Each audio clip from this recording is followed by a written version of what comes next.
My parents hated me and doted on my golden child sister, so I started dating her best friend as revenge. They told me I wasn't good enough for her and demanded I break up with her, but I refused. My sister tried taking matters into her own hands, but it backfired horribly for her. I was born with a disability, and my parents, David and Caroline, never stopped punishing me for it. As a 4-year-old, they had me tested and found out that I had lower levels of testosterone, so they used my older sister to fix it. One Christmas, when I was 12 and Jess was 15, we both asked for new bikes. She of course got hers. It was bright purple, shiny, had big wheels and everything. Meanwhile, I got a pink t-shirt, and on it read the words, Jess's little bro. Their method was simple. By destroying my self-worth, I would somehow rebuild myself, and therefore restore my masculinity and testosterone. But, as you can probably guess, their method backfired hard. I became ever more depressed and anxious the more they bullied me. Except, they didn't care anymore. Somewhere along the line, their cure turned into harsh favoritism, borderline emotional neglect. One time in school, Jess got a B- on her report card. My parents paid for a custom banner to be put on the house. On it read the words, "Our daughter got a B-" with a picture of her face at the end. And when I came home with straight A's, guess what I got? I'll give you a hint. It's 2 words, and it starts with Jack and ends with poop. And if you guessed Jack Poop, you were wrong, because it's even less than that. Both my parents trashed my room for not getting straight A+.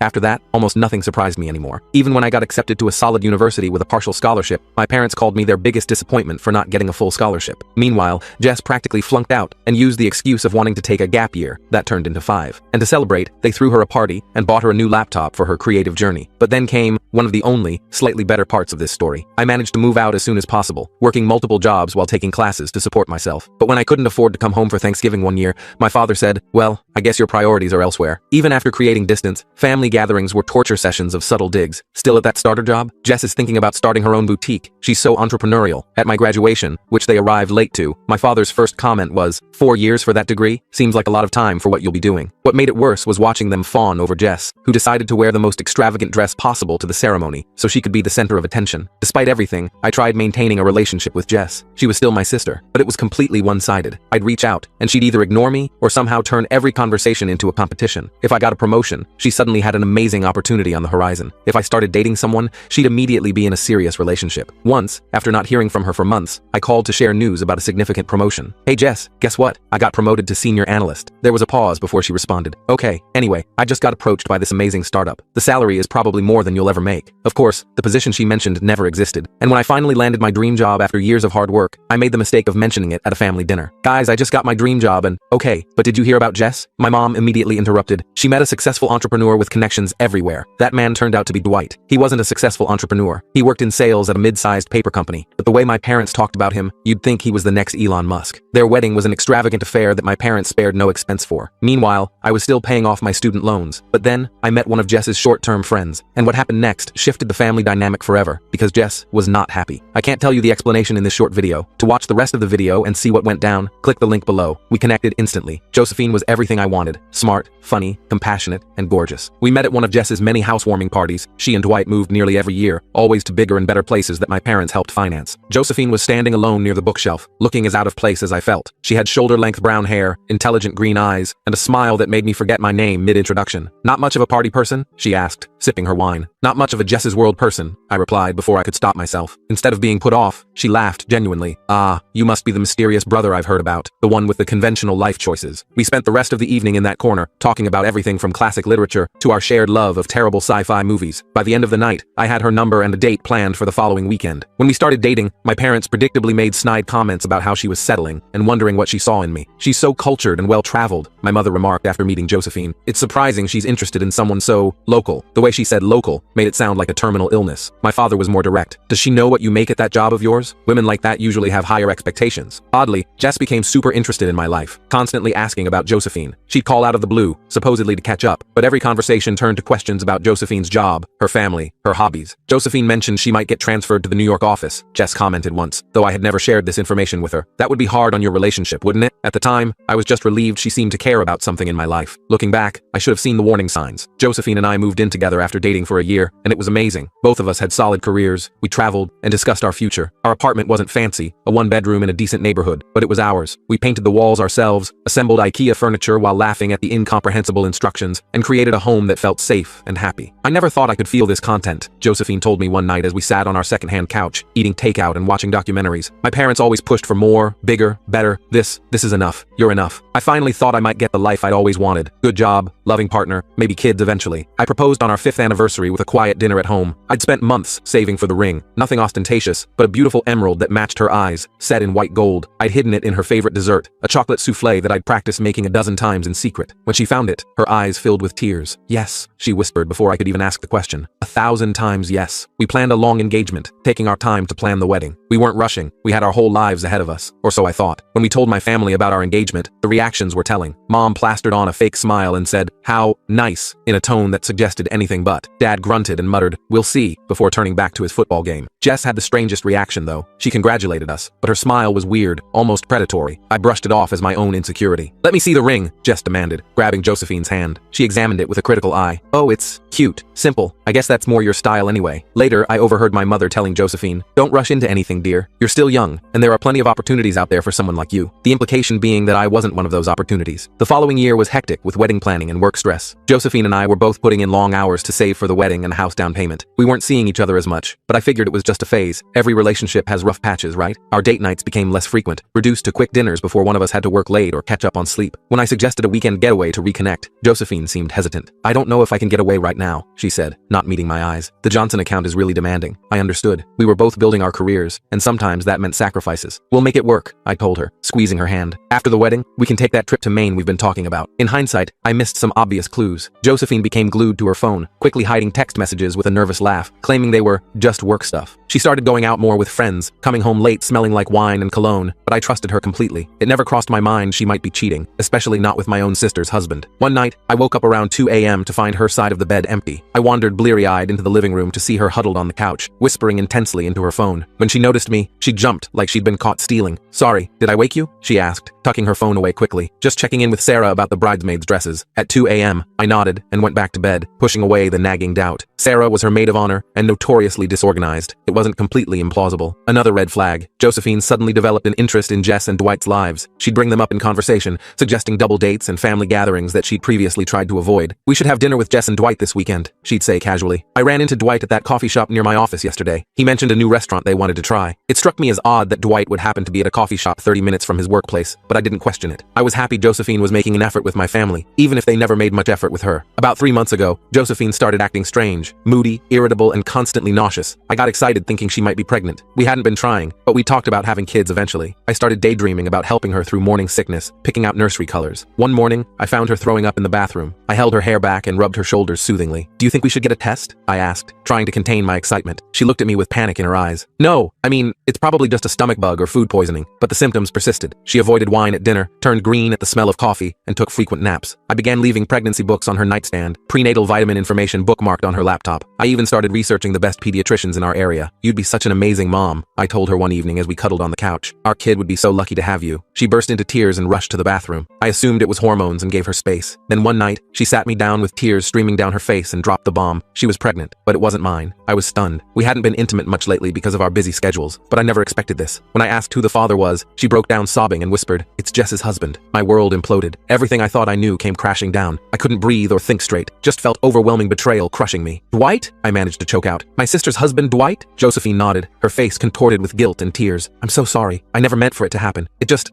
did." "How long?" My voice sounded alien to my own ears. "Flat. Empty. 3 months," she admitted, staring at the floor. "It started at your parents' anniversary party." I remembered that party vividly. My parents' 40th anniversary, a lavish event they'd spent months planning. Josephine had looked stunning in a blue dress, and I'd been so proud to have her by my side. I recalled how she'd disappeared for nearly an hour, claiming she needed fresh air because the room was too warm. Dwight had been absent around the same time. I thought nothing of it. Josephine tried explaining between sobs. Apparently, it started at our engagement party. Jess's husband, Dwight, had cornered Josephine, telling her she was making a mistake marrying me. He played on her insecurities, saying he could give her everything I couldn't. And it wasn't a one-time thing. They'd been having an affair for months. "He said you'd never be able to provide the life I deserved," she cried. "That I was wasting my potential with you. And you believed him?" I asked incredulously. "After 6 years together, you believed what he said about me?" "I didn't at first," she insisted. "But he was persistent. He'd text me little things, comments about how I deserved better, observations about how your family treated you, how they might treat our children someday." My stomach lurched at the manipulation. "So what? He was just concerned for your welfare? This was all for your benefit?" "No, of course not," she whispered. "He made me feel special, desired. He said Jess didn't understand him, that they were basically roommates at this point, the classic cheater's handbook. I couldn't believe Josephine had fallen for it, couldn't believe she'd betrayed me so completely. Where would you meet? I asked, needing to understand the full scope of the deception. His office mostly, sometimes hotel rooms if we could get away for lunch. She was sobbing now, makeup streaming down her face. Once at their house when Jess was visiting your parents, each word was like a knife. I thought about all the late nights at work, the weekend conferences, the sudden errands she needed to run alone. All lies. Does Jess know? I asked, suddenly thinking of my sister. Josephine shook her head. No, at least I don't think so. Dwight said he'd handle telling her when the time was right. I laughed bitterly. When the time is right? And when exactly is the right time to tell your wife you've been fucking her brother's fiancé and got her pregnant? I kicked Josephine out that night. I couldn't stand looking at the woman who'd betrayed me so completely. She begged forgiveness, saying it was a mistake and she loved me, but all I could think about was how many times she'd lied to my face while wearing my ring. Please, she sobbed as she hastily packed a bag. We can work through this. People make mistakes. I love you, not him. If you loved me, you wouldn't have spread your legs for my sister's husband. I spat, the words tasting like poison in my mouth. If you loved me, you wouldn't have lied to me for months while planning our wedding. I was going to end it, she insisted. The pregnancy wasn't planned. We used protection. Not good enough apparently, I said coldly. Get out. You have 30 minutes to take what you need. Anything left behind goes in the trash. She tried touching my arm. Where am I supposed to go? I don't know, Josephine. Dwight's office maybe? Since you're so familiar with it. Or perhaps one of those hotels you enjoyed so much. It's not my problem anymore. After Josephine left, I called Dwight. I don't remember exactly what I said. It was all a blur of rage and pain. He initially tried playing it cool, claiming it was just a drunken mistake that meant nothing. When I pressed him, he got defensive, saying, well, maybe if you'd been a better fiancé, she wouldn't have come to me. Are you fucking kidding me? I yelled into the phone. You're blaming me for you sleeping with my fiancé? You've got some nerve. Look man, I'm sorry it happened this way, he said with artificial remorse. But Josephine and I connected on a level that you two never did. She needs someone who can match her ambition. And that's you? I laughed without humor. A mediocre salesman riding on my parents' handouts? What exactly are you going to provide for her and this baby? Because as far as I can tell, you've never provided anything for yourself. He grew cold then. You've always been jealous of what Jess and I have. Now I've got Josephine too. Think about that while you're alone in that pathetic apartment you call home. I saw red. I drove straight to their house, planning something I'd probably regret. The drive was a blur. I don't even remember stopping at traffic lights or making turns. All I could think about was confronting Dwight face to face, making him feel even a fraction of the pain consuming me. When I arrived, my parents were already there. Dwight had called them first, spinning some story about Josephine seducing him and how sorry he was. And of course they believed him. They always do. I burst through the door without knocking to find them all sitting in the living room like some kind of twisted intervention. My mother was patting Dwight's shoulder consolingly, while my father stood with his arms crossed, looking grave. Jess was noticeably absent. Well, look who finally showed up, my father said, his voice dripping with disapproval. Care to explain why you're threatening your brother-in-law? Brother-in-law? I echoed in disbelief. You mean the man who's been sleeping with my fiancé for months? The man who got her pregnant while married to your daughter? My mother gasped. Josephine's pregnant? Oh, Dwight, you poor thing. What a mess that girl has created. I couldn't believe what I was hearing. Are you serious right now? He cheated on your daughter with my fiancé. How is Josephine the only one at fault here? Mom immediately started lecturing me about forgiveness and family, while Dad stood there with his arms crossed, looking disappointed in me, not in precious Dwight. I tried explaining what really happened, but they wouldn't listen. They kept saying I needed to forgive Dwight and support Josephine through her pregnancy, because family comes first. You don't understand the pressure Dwight's under, my mother insisted. Jess hasn't been very attentive lately. Men have needs. Are you actually justifying him cheating on your daughter? I asked, incredulous. Where is Jess anyway? Does she know what her husband's been doing? My father cleared his throat. Jess is upstairs resting. She's understandably upset, but she's willing to work through this. That's what mature adults do. They don't run around making accusations and threats. Dwight has agreed to couples counseling, my mother added, as if this solved everything. He's taking responsibility for his actions, which is more than I can say for you. Me? What have I done except be betrayed by everyone I trusted? You've always been dramatic, my father sighed, always making everything about you. This situation requires delicacy and understanding, not your usual tantrum. Dwight sat there smugly, playing the contrite husband. I've apologized to Jess, and she's forgiven me. Josephine and I made a mistake, but now we have to think about the baby. That's when I lost it. Years of bottled resentment exploded. I told them exactly how I felt about their twisted loyalty, how they'd always favored Jess and her husband over me, never taking my side or supporting me. I told Dwight he was dead to me. I told my parents they could have the family they always wanted because they didn't have me anymore. You know what? I'm done, I said, my voice dangerously quiet. Done with all of you. For 34 years I've tried to earn your love and respect, and it's never been enough. Nothing I do has ever mattered compared to anything Jess does. That's not true, my mother protested weakly. We love you both equally. I laughed bitterly. That's a lie and you know it. When Jess crashes a car, it's an accident. When I get straight A's, it's expected. When Jess drops out of college, she gets a party. When I graduate with honors, I get a handshake. You've always been stronger, my father said. You didn't need the same support Jess did. No, you just didn't want to give it to me, I countered. And now your precious son-in-law has knocked up my fiancé, and somehow I'm still the bad guy. I turned to Dwight then. You're pathetic. A cheating, lying coward who's never worked for anything in his life. You think you've won something here? Congratulations on your prize. A woman who cheats on her fiancé. I'm sure she'll be completely faithful to you. I stormed out, ignoring their calls and pleas. I drove aimlessly for hours, just wanting to escape everything and everyone. When I finally got home,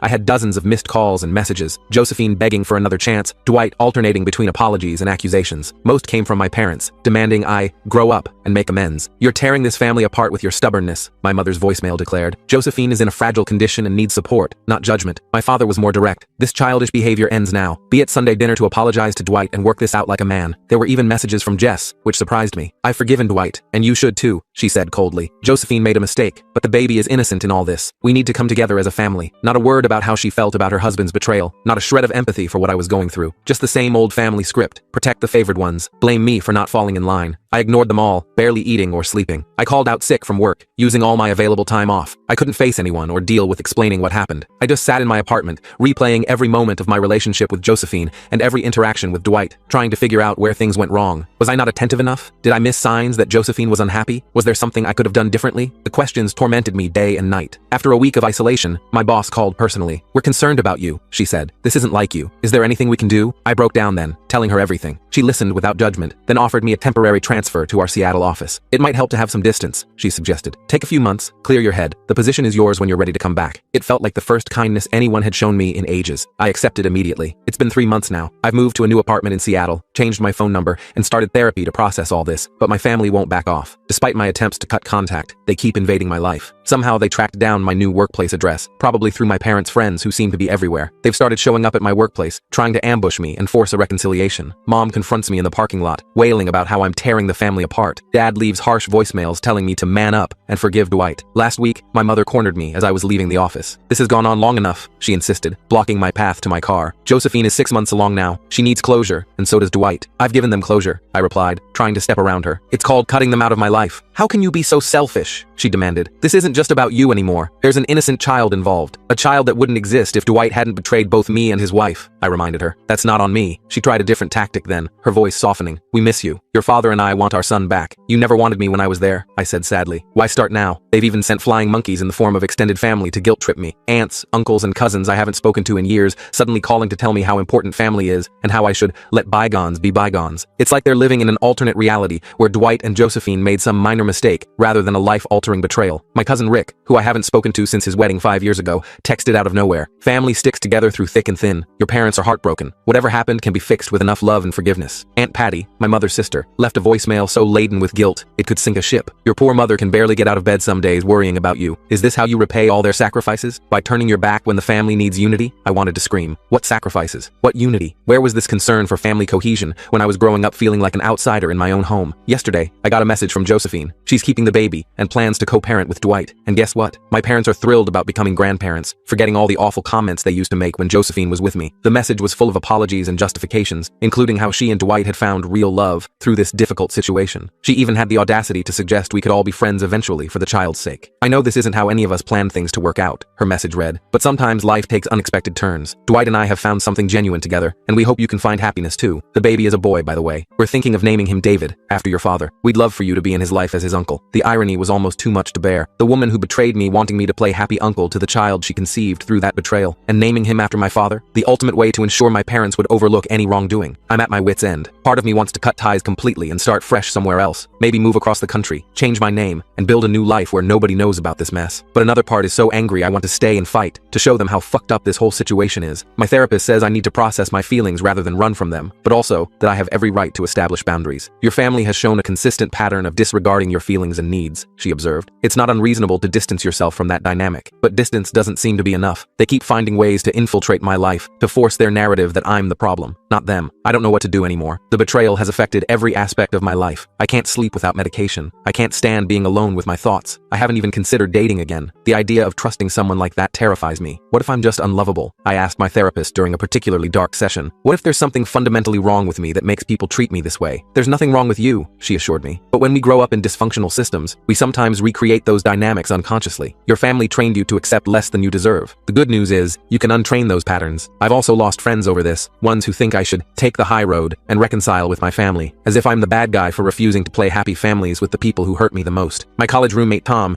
who's known me for years, surprised me with his take. Families are complicated, man. Yeah, what they did was awful, but at some point, you have to move on. Blood is blood." I cut him off immediately. immediately. Blood clearly meant nothing to my family. Why should it mean anything to me? The thought of Josephine and Dwight raising a child together, a child that could have been mine, is like a constant knife in my gut. I understand logically that the child is innocent in all this. It's not the baby's fault its parents are lying, cheating scumbags, but I can't make myself feel good about its existence. My parents have started talking about how I should be involved in the child's life and how I'll be an uncle. The concept makes me physically ill. How can I look at this kid and not see the ultimate symbol of my sister's husband's betrayal? So Reddit, am I the asshole for refusing to forgive my sister's husband and ex-fiancé? Am I wrong to want to cut ties with my family over this? Any advice on how to move forward would be appreciated, because right now, I feel like I'm drowning in a sea of betrayal and gaslighting. Sorry for the novel-length post. If you made it this far, thank you. Writing all this out has been somewhat therapeutic. I'm not sure what I'm hoping to gain: validation, guidance, or just the chance to scream into the void and have someone, anyone, hear me.